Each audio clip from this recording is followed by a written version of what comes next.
Isang DILG National Most Wanted Person na matagal nang nagtatago sa batas ang tuluyang naaresto ng mga tauhan ng Police Regional Office 5 sa isinagawang operasyon sa Barangay Poblacion, Rapu-Rapu, Albay nito lang may 11 araw ng Oktubre taong kasalukuyan.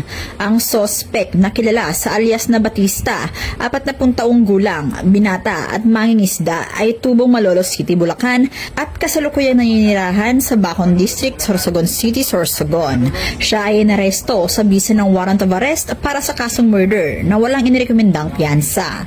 Ayon kay Police Colonel Noel D. Nunez, Provincial Director ng Albay Police Provincial Office, na ang matagumpay na operasyon ay naisakatuparan sa pamamagitan ng pinagsanib na puwersa ng Provincial Intelligence Unit Albay, Rapu-Rapu Municipal Police Station, Provincial Intelligence Team Albay, Regional Intelligence Unit 5, Regional Intelligence Division 5 at Regional Mobile Force Battalion 5. Nasa kustodiya na ngayon ng Rapu-Rapu MPS ang sospek para sa kaukulang dokumentasyon at disposisyon. Pinuri naman ni Pro 5 Director, Police Brigadier General Nestor C. Babagay Jr. ang mga operatiba sa kanilang walang humpay na dedikasyon at mahusay na operasyon na nagresulta sa pagkakaaresto sa sospek. Ipinahayag niya na ang tagumpay na ito ay malinaw na patunay ng epektibong pagpapatupad ng mga intelligence-driven at coordinated police operations ng Pro 5 sa buong rehiyon.